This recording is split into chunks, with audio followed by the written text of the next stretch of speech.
Divine arts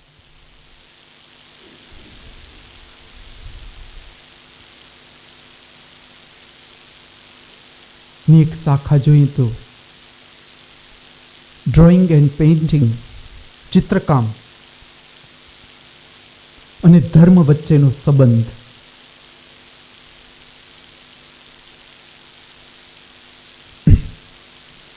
એના ઉપર વક્તવ્ય રજૂ કરીશ.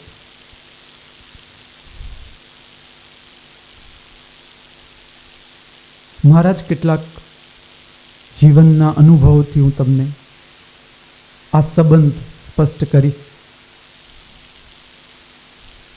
મારા માતા પિતા બંને શંકરનું સ્વરૂપ, શિવનું સ્વરૂપ બહુ જ પ્રિય હતું. એટલે હું એમ કહું કે આ જન્મમાં મારી જે પ્રારંભ થયો એ મારો પહેલો પ્રેમ શિવ સાથેનો, શિવ સ્વરૂપ સાથે મારો પહેલો પ્રેમ થયો. મને આજે પણ ખ્યાલ છે કે અમારા ઘરમાં એ સમયે કલ્યાણ નામનું મેગેઝિન આવતું કે જેમાં બહુ સુંદર ફોટોગ્રાફ્સ આવતા, કૃષ્ણના, શિવના, પુરાણમાંથી એવા ફોટોગ્રાફ્સ નહીં પણ પેઇન્ટિંગના ફોટોગ્રાફ્સ, ચિત્રોના ફોટોગ્રાફ્સ આવતા, અતિ સુંદર. અને દક્ષિણ ભારતના બહુ મોટા પેઇન્ટરનું પેઇન્ટિંગ એની અંદર રજૂ થતું અને મને અતિ પ્રિય. હું આમ ચિત્રો, બહુ જ નાનો હતો ત્યારે ચિત્ર ખોલીને બેસી જાઉં અને મારી અંદરથી ઘણું બધું આવવાનો પ્રયત્ન, આમ શક્તિ આવે પેઇન્ટિંગની, પણ હજી મારા હાથ એટલા ચાલતા નહીં, એટલે રજૂ ન થઈ શકે. મારા મોટા ભાઈ હતા, એ ત્યારે મેડિકલમાં હતા, એટલે વેકેશન પડે ત્યારે એમની જર્નલ લઈ આવે ને મને આપી દે.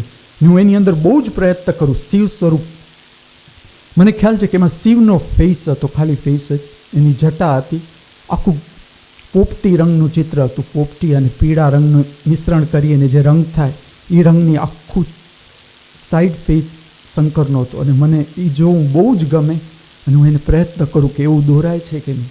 એટલે પછી જેમ જેમ જેમ મારો હાથ બેસતો ગયો એમ હું શિવના જેટલા સ્વરૂપ હોય એટલા હું દોરવાનો પ્રયત્ન કરતો, નાનપણથી શિવ સ્વરૂપ જ દોરું. પછી એવું થવા માંડ્યું. પહેલો પોઈન્ટ સમજાવું છું કે સ્કૂલમાં કોઈ પણ હરીફાઈ હોય, હું શંકરનું ચિત્ર દોરું એટલે મારો પહેલો નંબર જ આવે.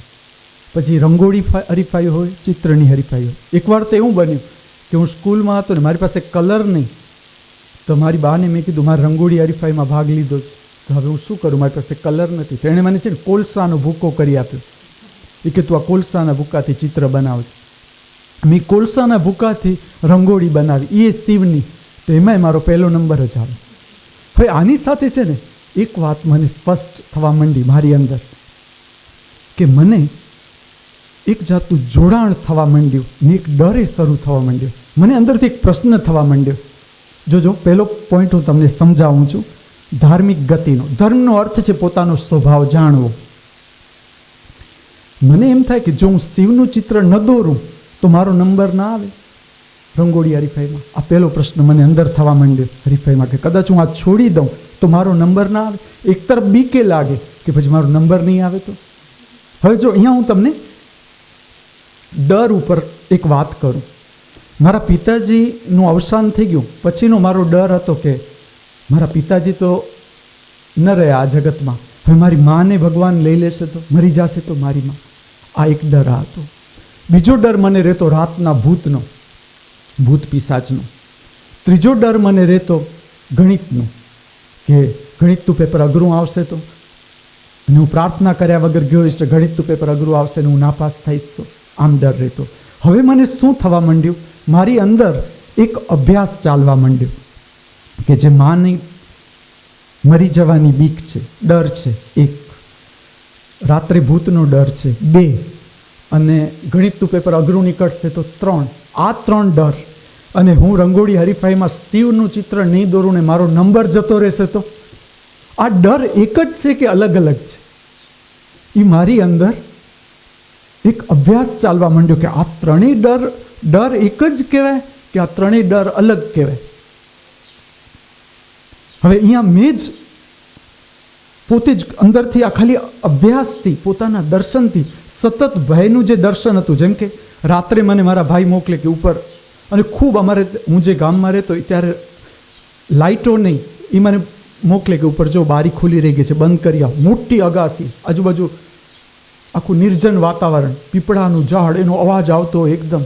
એટલે ત્યારે હું લગભગ પાંચમા છઠ્ઠામાં હતો. ઉપર જાઉં એકદમ જ બીક લાગે. મને એમ થયું બારી બંધ કરવા જઈશ તો પાછળથી ભૂત આવીને મને પકડી લેશે તો, અને એટલો આખું પસીનો શરીર થતું જાય. તોય હું જાઉં તો ખરો જ, આંખો બંધ કરી ને બારી બંધ કરી હું નીચે આવું. આખી સંવેદના જોતો.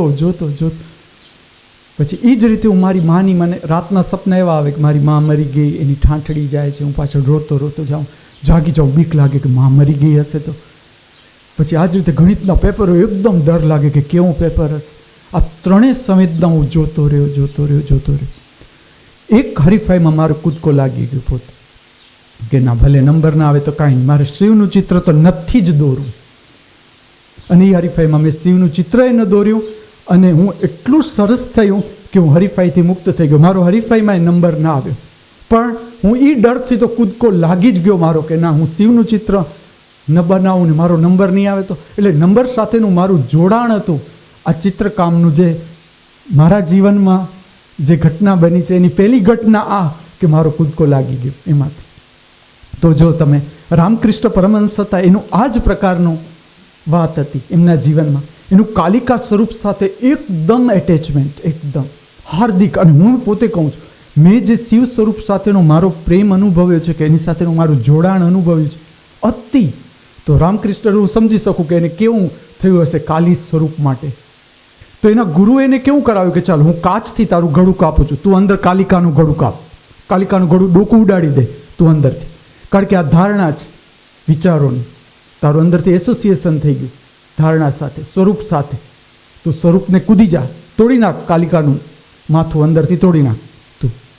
આ એમના ગુરુએ કરાવ્યું, મારી અંદરથી પોતે આવી ગયું. અને કેવી રીતે આવ્યું એ હું તમને કહું. જોવાની પ્રક્રિયા, સતત નિરીક્ષણની પ્રક્રિયા, એટલે આત્મિક પ્રકાશ છે એ તમને શ્રદ્ધા પેદા કરી જશે તમારી અંદર. ત્યારે મને આ ખ્યાલ નહોતો આવ્યો કે આ આત્મિક પ્રકાશને કારણે આવું બને. આજે હું તમને આખી ઘટના સમજાવી શકું કે શું કામ આવું. કારણ કે જોવાની જે પ્રક્રિયા છે, સંવેદના જોવાની પ્રક્રિયા છે, જોવું જ આત્માનો પ્રકાશ. એટલે આત્માનો પ્રકાશ આવશે એમ શ્રદ્ધા પેદા થઈ જશે, તમને કૂદવાની હિંમત આવી જશે પોતે કે ના કૂદી જાઉં, ચલો નંબર ના આવે તો શું. અને મને કોઈ પસ્તાવો ન થયો, કારણ કે મેં એ પ્રક્રિયા બરાબર અનુભવી લીધી હતી કે પહેલો નંબર આવે તો શું સંવેદના થાય, પહેલા નંબરથી શું મળે છે એની નિરર્થકતા મેં જાણી લીધી હતી કે શું મળી. જે મજા હતી તો ચિત્ર દોરવાની જ મજા હતી. પછીના હરીફાઈઓમાં મારા નંબર ના આવ્યા તો મેં એ જ મજા લીધી, જેમાં નંબરમાં તો હજી હું કોન્શિયસ થઈ જતો કે ડર રહેતો કે આમાં આમ કર્યું છે ને હવે નંબર નહીં આવે. ઓ તો એકદમ બેફિકર, નંબર ના આવે તો કે અંદર લખેલું હોય કે 4x4ની રંગોળી બનાવવાની છે, હું 4x6ની બનાવું. ઓકે તમે જતા રહેશો હરીફાઈ. મેં કીધું ભલે જતો. પછી જે હરીફાઈઓમાં મેં ભાગ લીધો, મજાથી જ ભાગ લીધો, એમ નહીં કે ચલો આ નિયમ છે ફોલો નહીં કરીએ તો આપણો નંબર જશે. તો આનું આવું પરિણામ આવ્યું કે હું મારી અંદરની એક જે ભય હતો એને ઓળખવામાં અને એનાથી ઉપર નીકળવામાં મને બહુ મદદ મળી. પછી મને ચિત્રનો એટલો બધો શોખ કે સમજી લો કે હું 6ઠ્ઠા ધોરણમાં છું અને 7માના ચિત્રો હોય ને તો 7માના ચિત્ર એ બનાવું. ને ત્યારના મારા જે મુખ્ય વિષયો હતા એ છે કે મીરા છે, કૃષ્ણ છે, પછી આમ જીસસ છે ને પેલા ઉપર લટકાડેલા હોય, કે અસો જરથુષ્ટનો ફોટો હતો એક. આ ચિત્રો મને બહુ જ આકર્ષિત કરતા ને એની હું ડ્રોઈંગ બનાવવાનો પ્રયત્ન કરતો. પછી એની સાથે સાથે મારું એવી જાતનું ડ્રોઈંગ હતું કે સમજી લો કે એક વ્યક્તિ આમ ઊભી છે, જેમ કે હું સ્કૂલમાં બેઠો છું ને અમારા જે બેન છે કોઈની સાથે વાત કરે છે, ભણાવનાર ટીચર છે કોઈના સાથે વાત કરે છે, તો હું ટ્રાય કરું કે એમના જેવું મારાથી દોરાય છે કે નહીં. એટલે બધાના ફેસ દોરવા, પછી બધાનું ફિગર દોરવું. એટલે સતત મારું સ્કૂલમાં જો હું બેઠો હું તો મારું કામ જ આ છેલ્લી બેન્ચે બેસું અને બધાના ચહેરા દોરવાનો ટ્રાય કરું. કોઈ પણ ઘરમાં પણ હું બેઠો હું ને આમ કોઈ મહેમાન આવ્યા હોય કે ઘરના કોઈ વાતો કરતા હોય તો હું ટ્રાય કરું કે એના જેવો મારાથી ચહેરો બને છે કે નહીં. એટલે તમે જુઓ તો જ્યાં જ્યાં હું ભણવાની પ્રક્રિયા હતી, એમાં મારું ઇન્ટરનલ વર્ક ચાલતું, પેઇન્ટિંગ ને ડ્રોઈંગ.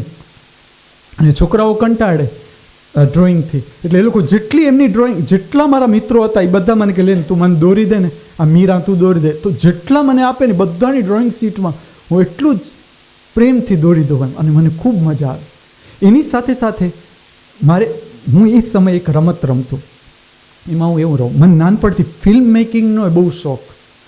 તો હું આખી સ્ટોરી છે એને નાના નાના કાગળના કટકા કરી નાખું, નાના. એ સમયે દૂરબીન આવતા જોવાના, તો નાના કાગળના ટુકડા દૂરબીનમાં જોઉં અને એમાં આખી સ્ટોરી બનાવું, મારી રીતે આખી સ્ટોરી બનાવું. અને વાર્તા ચાલતી હોય અંદરની આખી સ્ટોરી, જેમ કાર્ટૂન કેમ આવે, કાર્ટૂનની વાત, એમ આખી સ્ટોરી હું આ જાતના નાના કટકાની અંદર બનાવું. અને આખો દિવસ મારું આ જ કામ ચાલ્યા કરે. જેવો ઘરે આવું ને સમય મળે એટલે હું આ જ જાતા ડ્રોઈંગ, નાના ડ્રોઈંગ કરી. અને મને ઘણા કહેતા ઘરમાં કે તારી આંખ બગડી જશે આવી રીતે તું જોયા કરશ, પણ મારી અંદર જે પ્રક્રિયા ચાલતી ને એ જોવાની જ પ્રક્રિયા ચાલતી સતત અંદર, અને એ પ્રક્રિયા બારે આ રીતે એક્સપ્રેસ થતી. હવે એમાં એક મને બહુ જ જે ફાયદો થયો એ થયો કે આ એક જાતનું સમજી શકતો હતો કે સૂક્ષ્મ રેચન પ્રક્રિયા છે. સમજી લો કે આજે મને કોઈના ઉપર ગુસ્સો આવે છે તો હું જોતો કે જે ફિલ્મ મેકિંગ છે મારું પોતાનું આ જાતનું, એની અંદર એવી જાતના સીન આવે જેમાં લડાઈ થતી હોય, ફાઇટિંગ થતી હોય, એવી જાતના સીન આવે. તો આખું જે મારું આ જાતનું કાંઈ પણ દબાયેલું હોય એ આખી વૃત્તિ હું પોતે જ અભ્યાસ કરી શકતો કે હા મારા ચિત્રમાં આ જાતની વૃત્તિ આવે જ, કે ફાઇટિંગના ચિત્રો આવે, લડાઈના ચિત્રો આવે, મારામારીના ચિત્રો આવે. તો એના કારણે મારી જે અંદર આખી જે દબાયેલી વૃત્તિ હોય હું જોતો કે હા આખી રિલેક્સ થઈ જાય ને મારી અંદરનો ક્રોધ નીકળી જતો. એમાં કેટલીક ક્ષણો એવી આવતી, આ વાત હું તમને એટલા માટે કરીશ કે આખી સ્ટોરી ચાલતી હોય, વિચારો ચાલતા હોય, એમાં હું સતત ડ્રોઈંગ ચાલતું હોય, ચિત્રો બનાવતો હું કે આ જાતની વાર્તા મારે આખી ફિલ્મ બનાવવી છે, તો એ જાતની આખી વાર્તા ચાલતી હોય, એના જે પાત્ર હોય એ હું દોરતો જતો, નાના પાત્રો હું દોરતો જતો. અચાનક હું અનુભવતો એકદમ નીરવ શાંતિ છવાઈ જતી અંદર, એકદમ નીરવ શાંતિ, નોટ અ સિંગલ થોટ, એક પણ વિચાર નહીં. એટલું બધું મને સારું લાગતું, હું એક ક્ષણોની રાહ જોતો કે આવો અનુભવ હવે ક્યારે થશે, હવે ક્યારે થશે. એટલો બધો એ સુંદર અનુભવ રહેતો ત્યારે કે હું બધું જ મૂકી દેતો એ સમયે, ને આમ એટલું પોતાની અંદર જ ઉતરી જવાની એટલી મજા આવતી કે આમ જાણે. અને આ ક્ષણો ક્યારેક જ મળતી, પણ અદ્ભુત ક્ષણો રહેતી. આ મારો બીજો અનુભવ ચિત્ર સાથેનો.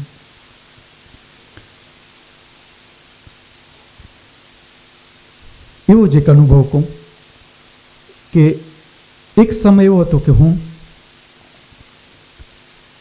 પ્રકૃતિના ચિત્ર બહુ જ બનાવું, ઉગતો સૂર્ય, આથમતો સૂર્ય, પછી નદી વહે છે કે દરિયાની લહેરો, ખાલી દરિયો, આકાશના વાદળા, ખાલી આકાશ, પૂર્ણિમાની રાત, અમાસની રાત,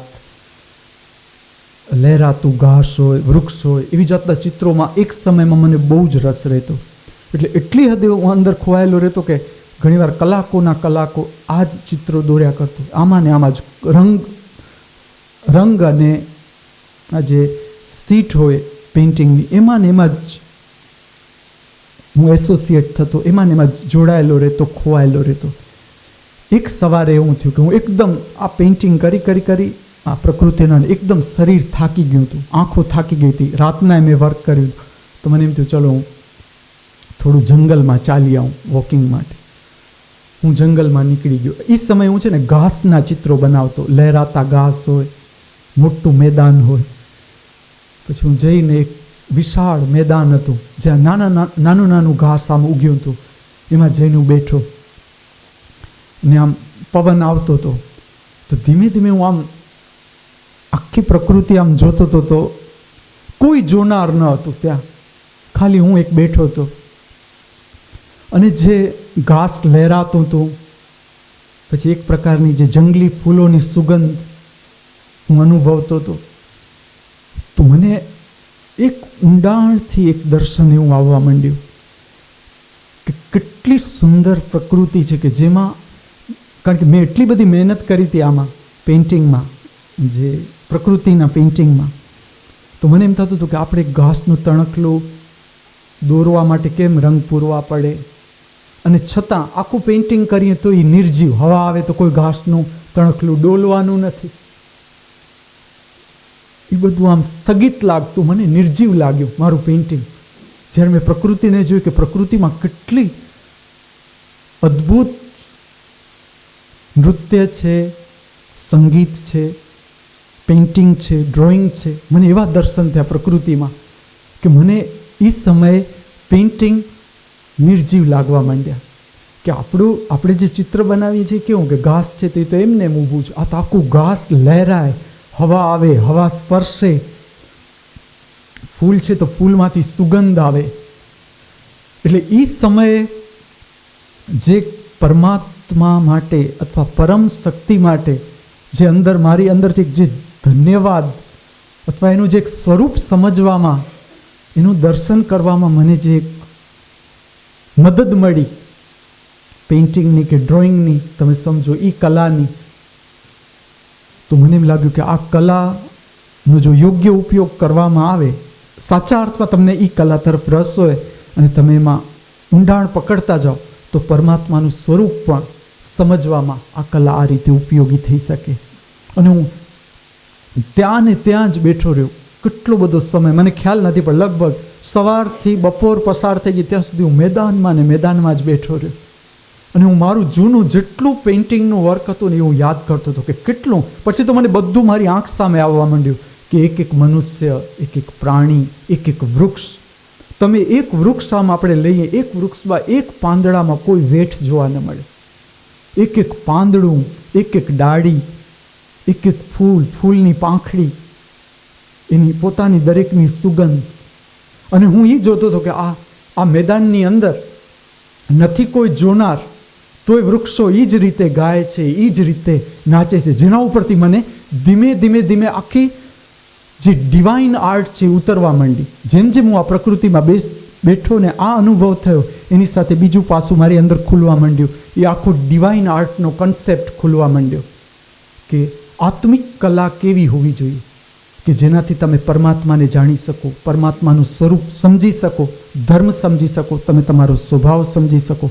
એ કલાના મને દર્શન ત્યાંથી શરૂ થયા.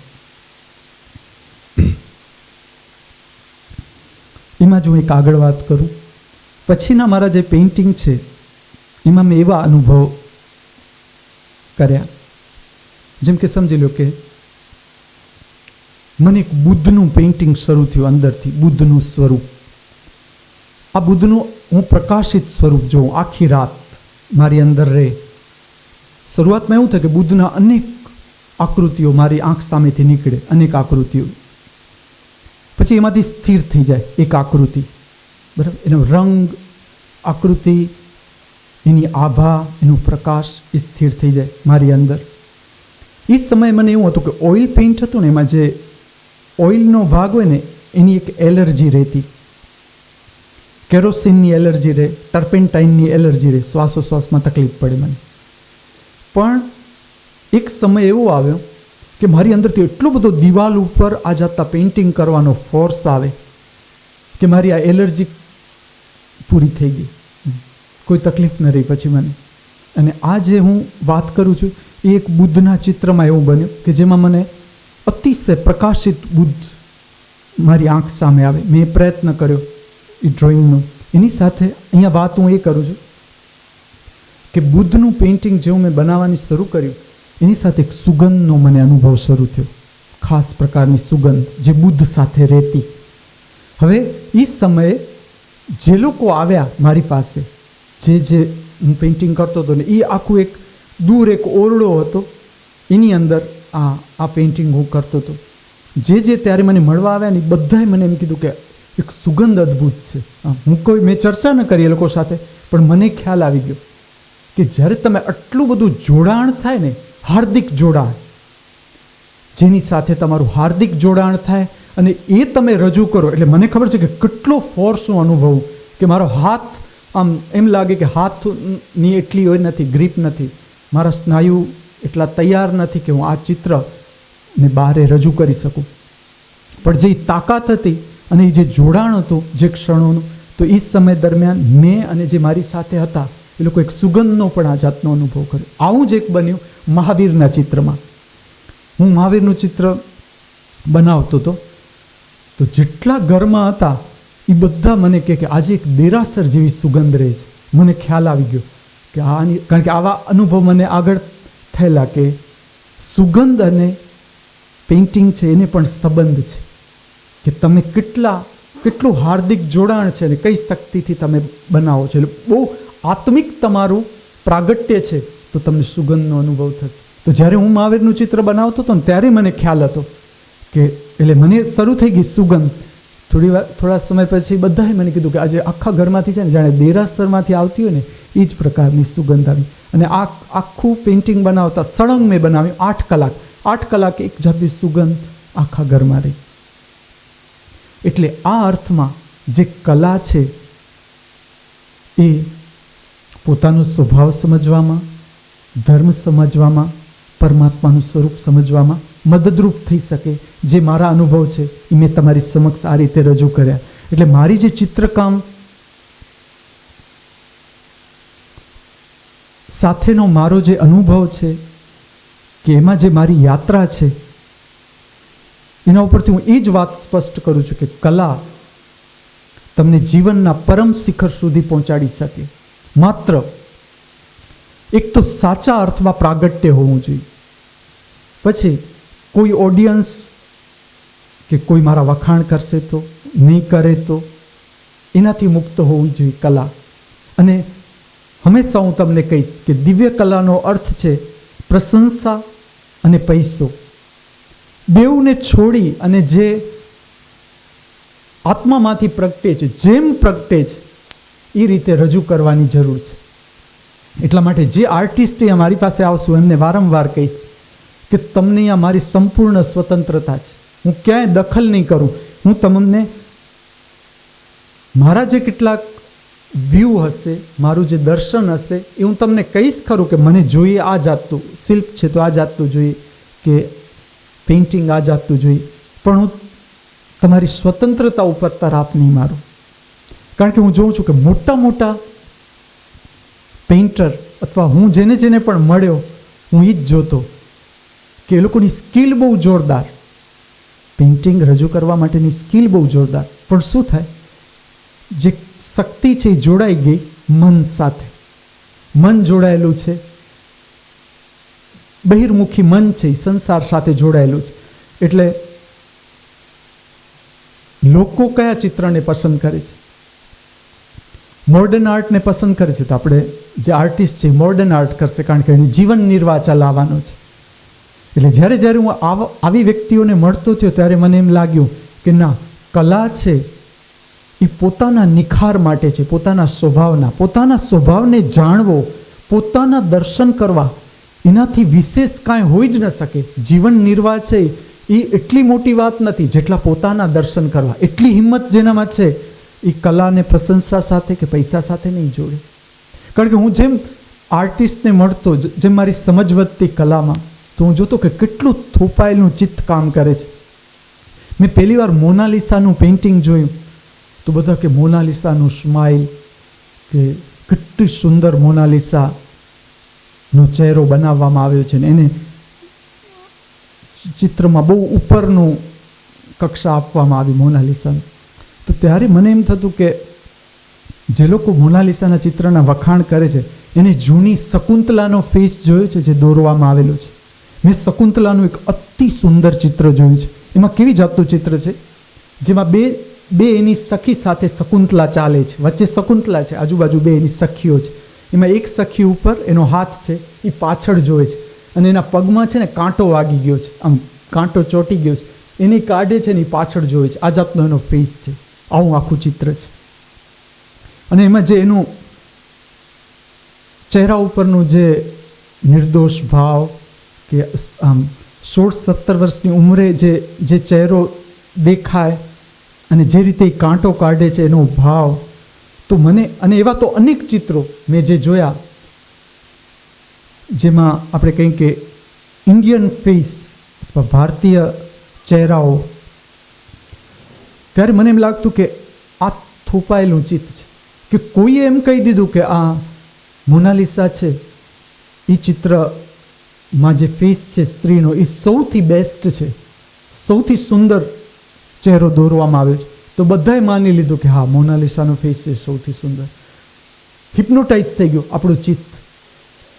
તમે જો ને, જ્યારે હું આ બ્યુટી કોમ્પિટિશનના જોઉં પરિણામો, ત્યારે 50 જણા નક્કી કરે કે ઐશ્વર્યા રાય છે જગતની સુંદર સ્ત્રી, તો બધા માની લે કે 50 જણાએ નક્કી કરેલું છે કે 100 જણાએ, ચલો એમાં આખું જગત માની લે કે આ છે બ્યુટીફુલ મોસ્ટ સ્ત્રી, કે આ હેન્ડસમ પુરુષ. એટલી હદે આપણું ચિત્ત હિપ્નોટાઇઝ છે. બરાબર? એટલે આપણે માસમાં જતું રહે છે, આપણું વ્યક્તિત્વ ક્યાં જતું રહે છે? ટોળાની અંદર ખોવાઈ જાય છે. ધર્મનો અર્થ છે પોતાનું વ્યક્તિત્વ નિખારવું, પોતાનું વ્યક્તિત્વ સમજવું. આપણે ટોળું નથી. જ્યારે આપણે આંખ બંધ કરી છે, અંદર વાતચીત ચાલે છે, વાતચીત ટોળું ઘૂસી ગયું આપણી અંદર. એમાંથી આપણને મુક્ત કરવાના છે. જે બહારથી અંદર જતું રહ્યું, બધા વિચારો, ભાવો, એના તરંગોથી આપણો અંદરનો અવકાશ ઘેરાઈ ગયો. આ એના પરિણામો હું તમને કહું. આ વાત એટલા માટે કરું છું કે આપણું ચિત્ત કેવું છે, કેવી રીતે આપણે હિપ્નોટાઇઝ થઈ જાય છે. કે જે ફેશન ચાલતી હોય, બધા કે આ ફેશન અત્યારે ચાલે છે, તો આપણે હિપ્નોટાઇઝ થશું. પછી આપણને સ્યુટેબલ હોય ન હોય. હું જોતો કે અરીસામાં છોકરા છોકરીઓ જોતાય નથી કે આ ટી શર્ટ મેં પહેર્યું છે એ સારું લાગે છે કે કમ્ફર્ટેબલ છે મને કે નહીં, પણ ફેશન છે એટલે ફિટ ટી શર્ટ બસ પહેરીને નીકળી ગયા. કારણ કે ફેશન હિપ્નોટાઇઝ થઈ ગયું તમારું ચિત્ત. એ અર્થમાં આપણે એ સમજવાનું છે કે આપણી અંદર જે થોપાયેલા ભાવ છે, કે થોપાયેલા વિચારો છે, એમાંથી પોતાને કેમ મુક્ત કરવા. તો હું જ્યારે હું તમને શિલ્પની વાત કરીશ, ત્યારે હું શિલ્પમાં જે મારા ઉપર થોપાયેલું ચિત્ત એને કેમ બહાર નીકળ્યો. પેઇન્ટિંગ કે ચિત્રની વાત હું લઈશ ત્યારે એમાં પણ હું તમને એ કહીશ કે હું બધાની વચ્ચે જતો, આખો પેઇન્ટિંગનો સમુદાય છે ને, એ લોકો જે વાત કરતા હોય એની વચ્ચે હું પણ થોડી વાર પ્રભાવિત થઈ જાઉં મોડર્ન આર્ટથી.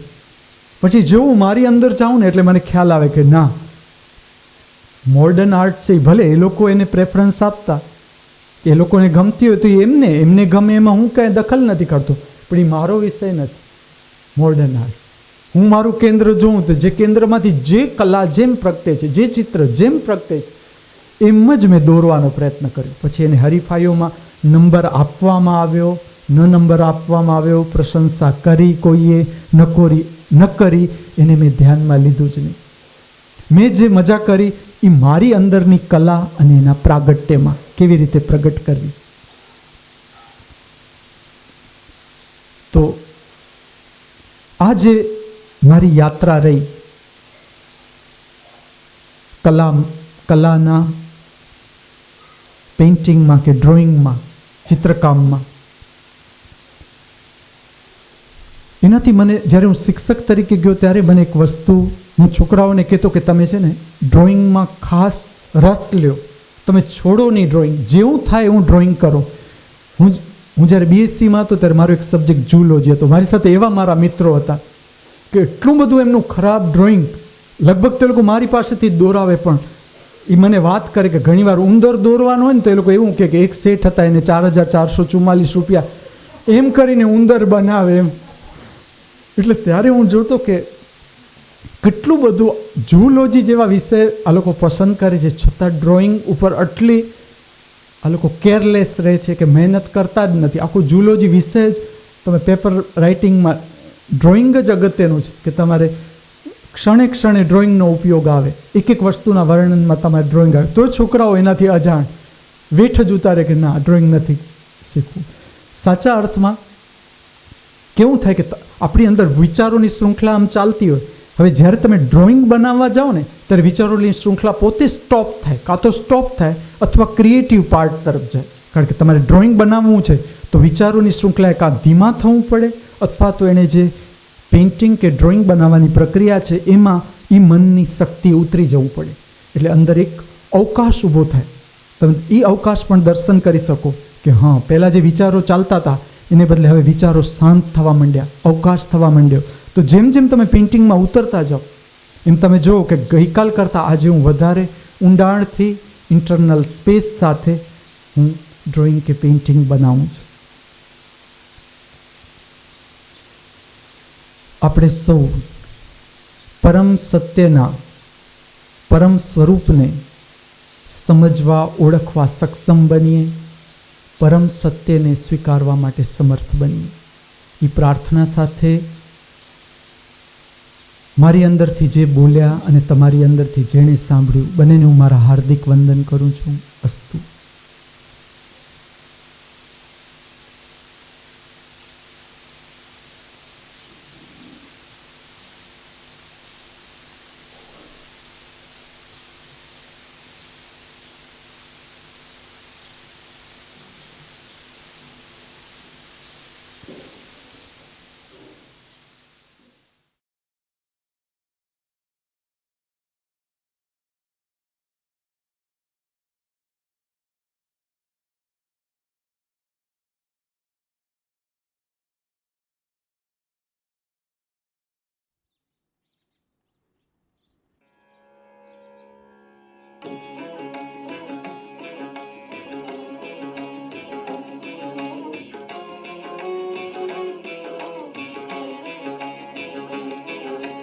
मंगल तुंग निरंतर चंद्र दुरंतर वृंदधराधिपते माधव घूरव सन्मणि नूपुर मरगदहार सुराधिपते अंगित चंदन अनुपम संगुण अंजन रूषित नयन पते हरि हरि माधव मधुसूदन जयानग धुंधु विभागपते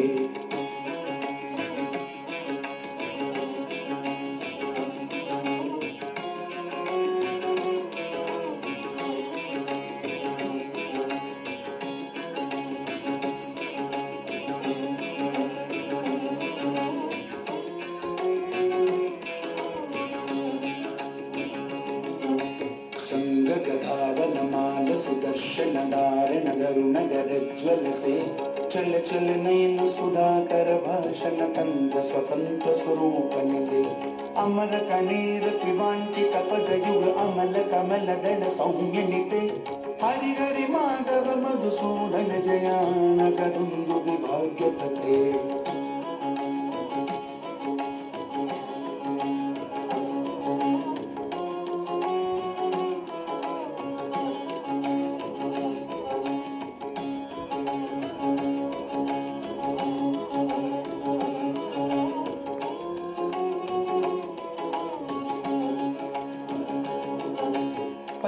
विचित्र चरित्र पवित्र सुमित्र सुमित्र सुमित्र पते भावित लोक चराचर पालन पार युगल करुणा जलदे अगणित निगण घोषण घोषित हरि हरि नाम सुधा सयुते हरि हरि माधव मधुसूदन जयान करुंदु विभाग्यपते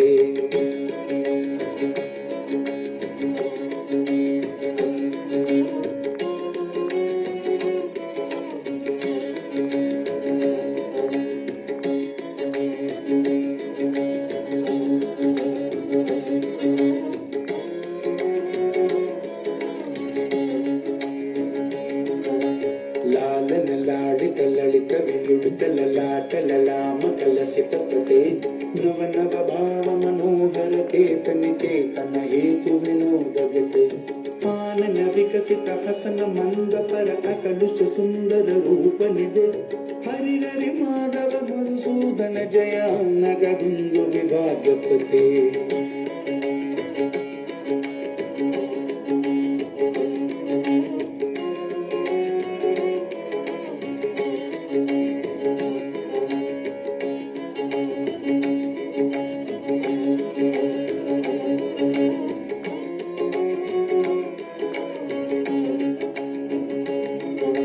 रम्य सुगंध मधुकर मधुगम पराग मपाद मपादपमा नाद गीत पर संचर युतवन नाना मितदळ हार पते अमित रमित गण कोलाहल सिखि अर्पित पिंचल शूरपते हरि हरि माधव मधुसूदन जयान कदुंदु विभाग्यपते हरि हरि माधव मधुसूदन जयान कदुंदु विभाग्यपते हरि हरि माधव मधुसूदन जयान कदुंदु विभाग्यपते